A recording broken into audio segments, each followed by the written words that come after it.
Oh, Nelly, the developer's note has arrived. Hey guys, what's up? Welcome back to the channel. It's Cynicalex, and we got a special 8-year anniversary developer's note. And just for the rewards alone, you're gonna want to click the view button, and then you're gonna want to, well, we're not gonna read it here because there's no in-game music, so it sounds kind of it's a little quiet in here right now. But yeah, this is where you find it just links to the webpage. I'm going to pull it up for you guys. But there you go. Boom. Ooh, I got Hawkeye. Oh, man. My rewards kind of suck. But yeah, you get a free 4-star artifact. You get a platinum box, which can have a 4-star, 5-star, 6-star rank up ticket. And then you get a random Odin's Blessing. So hopefully you got something better than what I got. But that's what I got. And hey, it is what it is. Even a bad 4-star artifact is good because we can still use it for re-rolling. Okay. I'm just doing this so that I can cue back up the music. There we go. Music. Fantastic. Not to be confused with Muzak. Anywho, let's go ahead and check out the 8 years anniversary development team letter of appreciation. God damn, that's a mouthful. And I'm a former stripper, so it says a lot. Anywho, this is the Marvel Future Fight development team. By this point, watching the channel, if you can't tell sarcasm from truth, hey. We would like to first thank our agents who have stuck with us for all these years, making it possible to celebrate the 8-year anniversary of Marvel Future Fight. Hell yeah, baby. Other games, they come and they go, but Marvel Future Fight just keeps coming, baby. We just keep coming. I was going to play a sound clip, but then I was worried that it wasn't going to be the right one. To celebrate the 8-year anniversary, the 8-year homecoming party will begin. Okay, we look forward to seeing your interest, and we will do our best for agents to keep enjoying Marvel Future Fight. We are always striving to enjoy the game, improve the game, by adding content and making the game more convenient so that both new and former agents can enjoy the game more. Through the 8-year anniversary letter of appreciation, we would like to introduce the updates we are now preparing. So, for those of you that are not familiar with dev notes in mobile games, it is where they sort of give you a roadmap as to what's coming in the future. Now, do not be sort of fooled or under no disillusions here, or illusions. I don't know. The dev notes are not like a surprise. They're planned, right? These are written out in advance, and everything that they're showing us is already in the final stages of development. We've seen this before with a lot of other dev notes. So I don't mean to get too hype about dev notes. However, the rewards for just reading the dev note were pretty good. The dev note does seem to hit a lot of the things that I was hoping they would focus on. There is one big thing missing, and hopefully you can spot it before I mention it. But I think this is good news for the game, and it's still good news for the game because we're still getting them after 8 years, right? Other games, Marvel Future Revolution, they have completely stopped. Radio silence. And like I said, a good game is a game that communicates. A bad game is a game with 0 lines of communication. So we want to overreact to this kind of stuff. We want to be really hype about it because it shows the devs that we care about the game, that they're still, being paid to work on. Yes, but it creates a healthier environment, right? Like, would you rather go to work for a bunch of players who are constantly telling you that you suck at your job, who are constantly telling you that you're trash and you're dumb and you should be fired? To be fair, I have said all of those things in the past, but that is only for specific situations. It's not over the lifespan of the game, right? I don't wake up every morning ready to hate on the Marvel Future Fight team. My hate doesn't wake me up, right? On the other hand, would you want to work for players who are thankful, who are happy and excited to see what you're going to be what's going to be coming next and what you're going to be making next, right? Probably that latter one. Now, being excited about the dev note doesn't mean that we can't be critical of the game. So don't buy into any of that nonsense that some people will say, like, oh, look at Alex now, he's flip-flopping again. Bro, anything that's going to improve the game, anything that's going to make the game last longer without it turning into some, clown fiesta, is something that I'm always going to be excited for. Always, always. So let's jump into it. New PvP content. Let's go!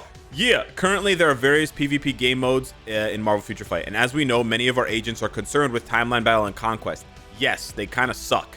We are preparing a new battle content which combines the good points of the two contents, Timeline Battle and Conquest, and lets our agents participate with various heroes. That's a big plus for me. Various heroes, not just the same shit, Jean Grey, Gore over and over again, with fewer limits than the other contents. So I'm gonna read through all this, and then I'll come back and sort of try to interpret it for you in my sense. right? Not necessarily that they're doing a bad job with the translation. In this content, the heroes will battle automatically, and agents can use various tactics such as the position of heroes and buff items. Also, the new content will be held in seasons, and new tactics may be added or adjustments may be made each season. We are looking forward to the various team builds our agents will come up with. Lastly, we would like to reveal the stage where the new battle will be held. Behold, the Starlight Arena. Bum, ba, bum. We look forward to the interest of our agents. So, looks really cool. I love the graphic. It gives me obviously a very like Greco-Roman vibe, ancient times, but it also gives you a cosmic vibe, and it gives you a tiny bit of maybe like an Asgardian or some sort of ancient language, Uru type of vibe with the lines here that don't seem to be random. They seem to be intentional. So I really like that. I really like the design. Aesthetically, this looks really cool. I'm probably not going to get tired of this arena for at least like a year or two. So that is really nice. Now, as far as translating what I think they're trying to say and what I think they're trying to hint at, they're going to combine. They just said we're going to combine the good points of the two contents. So they want to take the best of Timeline Battle and the best of Alliance Conquest. Now, unfortunately, when I think about the best of Alliance Battle or Alliance Conquest and the best of Timeline Battle, I have a hard time coming up with a Venn diagram that includes both of those game modes. Like, what is good about Timeline Battle? The rewards, I guess. Like, the crystals are good. If there's going to be crystals in this new PvP game mode, if you're just going to increase the amount of crystals that players can farm, that's great. If you're going to take the crystals from Timeline Battle, that's great. Honestly, the rest of Timeline Battle, I don't like. Players don't like the fact that the enemy starts with low cooldown and you don't. We don't like the fact that the ban lists and the restriction lists are really lame and really, you know, they're very easily cyclical and predictable. The bonus characters, which get additional attack, defense, HP, and pierce, those suck, so they're never used. Like, honestly, you could cut 90% of Timeline Battle and people would be fine with it.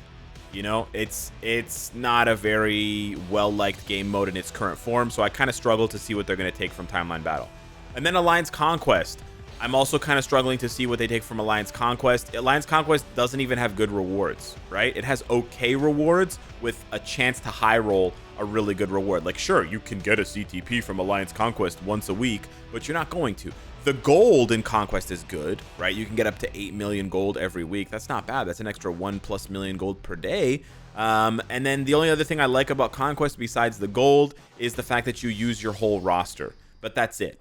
So I'm hoping that them saying they're going to combine the good points of the two contents and then saying they want people to participate with various heroes means that you're going to be encouraged to use a wide range of characters and not just the same 10 or 20 characters that we're used to seeing at the top of the PvP leaderboards.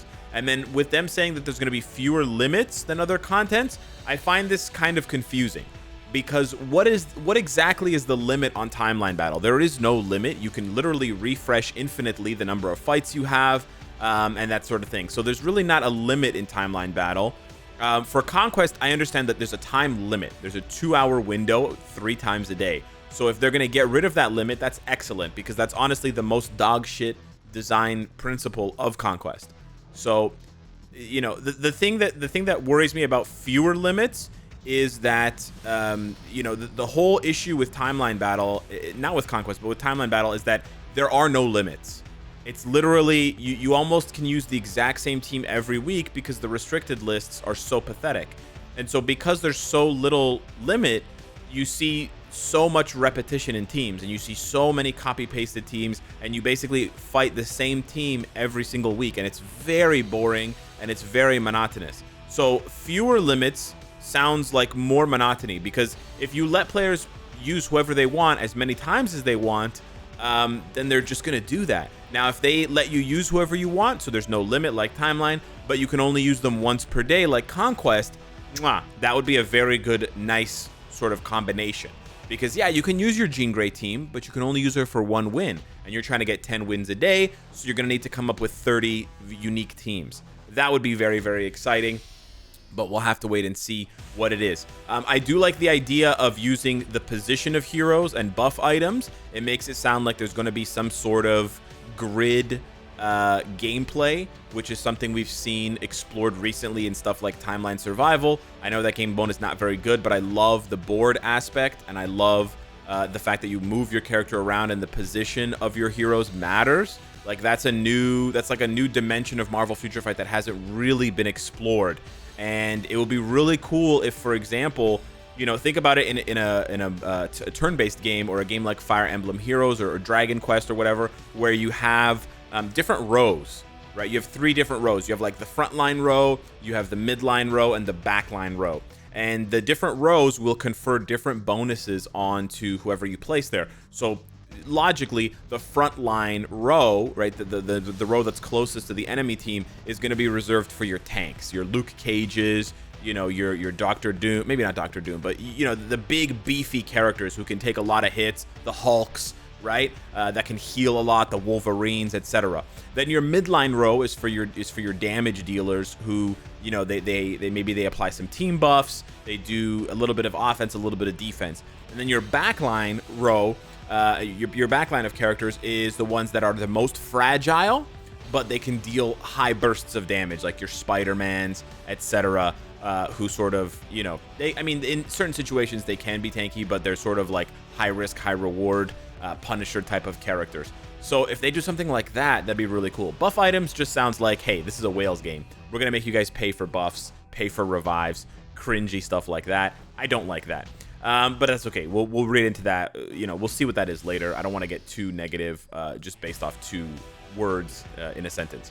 And then the other thing that I really like, that I'm really excited about, is the fact that it'll be held in seasons. Seasonal content is a theme that's repeated a lot in ARPGs. You see it in Diablo, you see it in Destiny, you see it in a lot of these sort of live service games that are like mobile games in a way. And so having seasons and having maybe unique rewards, maybe unique icons or character portraits or borders or something like that you can compete for at the end of seasons, some sort of cosmetic reward that doesn't impact your gameplay, is really cool. And it will give players an incentive to grind to get those unique rewards to show off, right? So I really like seasons. I think they're a really good idea. I also think if the seasons are thematic and they give specific character groups bonuses, like, hey, this is the season of the X-Men, so all mutants are going to get a flat, like a big fat dick bonus. Or, hey, this is the season of Avengers, so any Avengers on your team are going to get a big fat bonus. That will help to bring up even the weakest members of the group who haven't gotten reworks recently, or who aren't PvP centered, like Hawkeye, etc. So yeah, a lot of potential in this game mode. I know I just spent 12 minutes talking about it, but yeah, we got more. A new growth system. We are preparing a new growth system with effects that apply to all heroes. The new growth system will help agents grow faster and enjoy the various contents of the game. The new growth system can be acquired and upgraded through the resources or the drops of the new PvP content. So they're going to make the new PvP content have some sort of new resource, and you're going to use that new resource to build a new growth system. Now, you're probably wondering, what is a growth system that applies to all heroes? And I'll give you 2 examples that are in the game. The best example of a growth system that applies to all heroes in the game is your comic cards, right? Your comic cards apply to all heroes, and it gives you a growth system, a buff system, to make your character stronger. Another example of a growth system is the artifact, not the artifact system, sorry. Oh man, what the hell is that shit called now? I'm totally blanking. The archive, sorry, not artifact, the archive system. The archive. Another example of a growth system is the archive system. And the archive system, the shield archive, although it's not very popular and the rewards it gives, the sort of the effects that it gives are much weaker than comic cards, this is still a growth system that affects all of your heroes, that applies to all heroes and gives them these particular buffs and particular effects. So those are 2 examples of growth systems. We'll have to wait and see. You can be very optimistic about this. You can be very doom and gloom. I haven't really seen, like, they haven't given us enough information, not like with the last one where they told us it was going to be based on specific game modes, so we can, confer and we can infer more about it. This one, not so much, but yeah, it's cool. As long as the growth, like, in my opinion, growth systems are good when they're easy to get into and hard to master. That's what you want from a growth system, because you don't want new players to be struggling to just get the first little iota of power from a growth system. Then they're going to be like, this is not really worth it, and it's just going to be for whales and established players. But if you make it easy for players to jump into, like the comic cards are now, where new players can boom boom boom, they can pull out a card set in like one day, but then it's difficult to master, so it gives you that it gives you that path to grind for, and it gives you that long-term burn. That's what's really good about growth systems. So we'll see what they do with that. And then interestingly, new hero releases. Marvel Future Fight has introduced 254 heroes and villains throughout the 8 years. However, there are still many heroes and villains. Annihilus, Omega Red, Havoc, Onslaught, Forge. There's so many. I just named 5 off the bat here. There are so many heroes and villains in the Marvel Universe, and we empathize with agents who are looking forward to meeting them in-game. Unfortunately, we were unable to release heroes last year. Many heroes. But we are doing our best to release more powerful and cool heroes that our agents love this year. Stay tuned to meet the new heroes that will be joining Marvel Future Fight. So this is big. They're admitting, and again, this is, not everybody cares about this stuff. Not everybody thinks this is important, but I do. And I know some of you out there do. So yeah, this is important. Having a company, that's making millions of dollars a month, and they're still able to admit that they made a mistake, and they're basically changing course, right? Hey, we didn't really deliver what we had promised, but we're doing our best to turn the ship around and go back in the direction that you guys want us to go back in. And stay tuned, because the rest of the year is going to reflect that. So that's really nice. That means I kind of expect there's going to be at least one new character in every update until the rest of the year. Now, that's not many characters. That's like 6 characters. Don't get too excited, but 6 minimum. There could be more. And hopefully they will keep pumping out more. Like, if we got 2 new characters every update, that's 20 characters a year, because we get about 10 updates. That would be awesome, right? 20 characters a year would be awesome. And it would fit exactly with the pace of other games like Marvel Contest of Champions, for example. They release 2 characters every update, and they space them out 2 weeks apart, right? So you basically have that same exact strategy, and I think that would be fantastic. Other content improvements.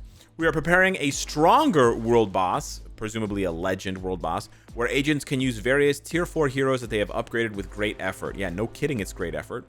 We are also preparing improvements for our agents to enjoy older content better, like the event world boss that has been changed recently. We will continue to make various improvements for the convenience of our agents.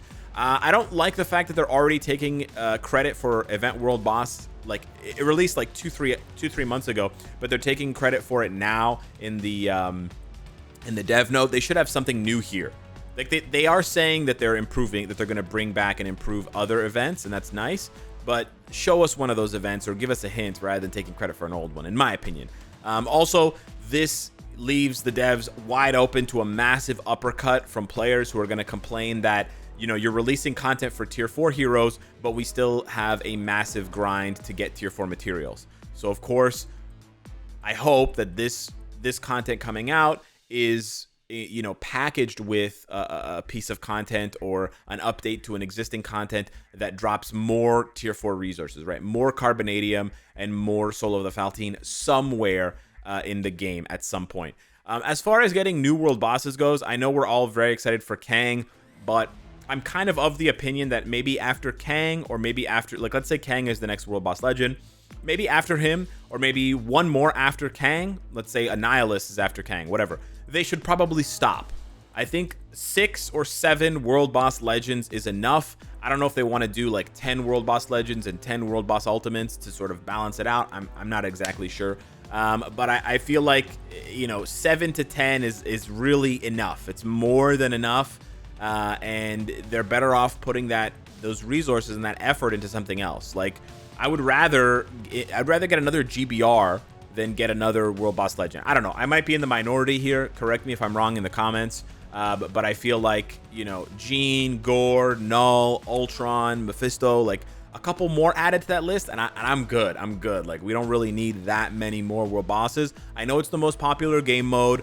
I know it's the game mode that gets the devs like the most into it, as far as like they do the best work when they're doing world boss stuff. But I just really want them to focus that energy somewhere else, because the game has still so much potential. If they focus some of this world boss building in something like Shadowland, that would be outstanding. And then at the end here, we will always prepare various updates and events so agents can enjoy the universe better with various heroes of the Marvel Universe. Lastly, we want to spend a special reward to agents with our gratitude. And this is talking about the Odin's Blessing chest, the Artifact chest, and the Platinum Gift chest. So yeah, big thank you and big shout out to the devs for continuing to work on this game after 8 years. Thank you so much for giving me, you know, a game that changed my life and a job that changed my life. You know, I can't really explain in the time that I have left in this video what this game means to me. However, they did miss something, and I sort of already mentioned it. So for those of you that haven't guessed yet, Shadowland is the game mode that I was really hoping to see mentioned in a dev note, and nothing.